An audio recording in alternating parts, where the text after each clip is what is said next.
YRF spy യൂണിവേഴ്സിലേക്ക് ലേഡീസിൻ്റെ entry പോലെയാണ് alpha.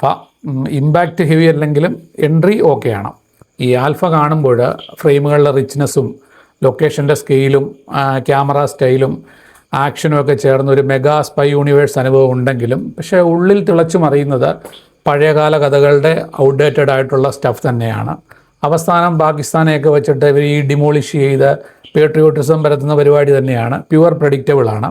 ഇപ്പോൾ കഥയുടെ കോർ എന്ന് പറയുന്നത് ഒരു ഫാമിലി ഇമോഷനിലാണ്. അച്ഛൻ മകൾ ബന്ധം എന്നൊക്കെ വേണമെങ്കിൽ പറയാം. പക്ഷേ ഇത്തവണ അത് ഐഡൻറ്റിറ്റിക്കൽ ട്വിൻസാണ്. അതുപോലെ തന്നെ ഒരു ഫ്രെയിംഡ് ആയിട്ടുള്ള വില്ലൻ, അവസാനം കുടുംബത്തിനായി തോക്കെടുക്കുക, ഒരു സ്പൈ ത്രില്ലറിൽ വേണ്ട ടെൻഷനും ഇൻ്റലിജൻസും പല ഭാഗങ്ങളിലും നമുക്ക് തൊട്ടു നോക്കിയാൽ കാണാൻ പറ്റില്ല. ഡയറക്ടർ ശിവ് റവേൽ എൻ്റെ വിഷൻ ക്ലിയറാണ്. കാര്യം YRF സ്പൈ യൂണിവേഴ്സിലേക്ക് സ്ത്രീ കഥാപാത്രങ്ങളെ കേന്ദ്ര കഥാപാത്രമാക്കി തന്നെ പുതിയ അധ്യായങ്ങൾ തുറക്കുക എന്നുള്ളതാണ് ലക്ഷ്യം എന്ന് തോന്നുന്നു. ആ ശ്രമത്തിന് നമുക്ക് തീർച്ചയായിട്ടും അഭിനന്ദിക്കാം. പക്ഷേ അതിന് പറ്റിയ ഒരു സ്ക്രീൻ പ്ലേ ഇതിലില്ല. ആലിയ ഭട്ടും ശർവരിയും അവരുടെ കഥാപാത്രങ്ങളോട് പൂർണ്ണമായിട്ട് നീതി പുലർത്തുന്നുണ്ട്. പ്രത്യേകിച്ച് ആക്ഷനും സ്ക്രീൻ പ്രസൻസും ഒക്കെ ഓക്കെയാണ്. ഈ ബോബി ഡിയോളിനും അനിൽ കപൂറിനും ഒക്കെ കഴിവ് തെളിയിക്കാനുള്ള അവസരങ്ങൾ തിരക്കഥയിൽ ഇല്ലാതെ പോയാൽ എന്തു ചെയ്യാൻ പറ്റും? ശരിക്കും സ്പൈ മിഷൻ നടത്തുന്നതിലും കൂടുതൽ സമയം കുടുംബ രഹസ്യങ്ങൾ വിശദീകരിക്കാനുള്ള തന്ത്രപ്പാടിലാണ് രണ്ടുപേരെന്നും നമുക്ക് തോന്നും. തിരക്കഥ ആ ഭാഗങ്ങളിലൊക്കെ വൻ ശോകമാണ്.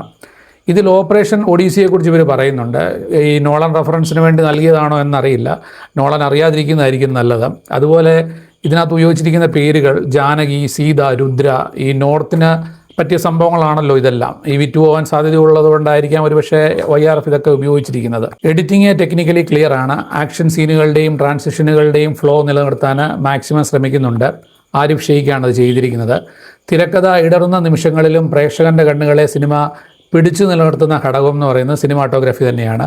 റുബൈസിൻ്റെ വർക്ക് ഇൻ്റർനാഷണൽ ഫീല് സിനിമയ്ക്ക് കൊടുക്കുന്നുണ്ട്. ഒടുവിൽ ആൽഫ പറയാൻ ശ്രമിക്കുന്നത് രാജ്യത്തിൻ്റെ ചരിത്രഭാവി എഴുതുന്നത് പേരുള്ള വുമൺ സ്പൈമാരാണ് എന്ന് തന്നെയാണ്. ഈ ഹൃതിക്കിൻ്റെ ഗസ്റ്റ് റോളൊക്കെ ഓക്കെ ആയിട്ട് ഫീൽ ചെയ്യുന്നുണ്ട്. ഇപ്പോൾ കബീർ, പത്താൻ, ടൈഗർ യൂണിവേഴ്സിലേക്ക് സീതയും രുദ്രയും കൂടി പുതിയ ദിശ നിർണ്ണയിക്കുമെങ്കിൽ ഇതൊരു തുടക്കമാവട്ടെ.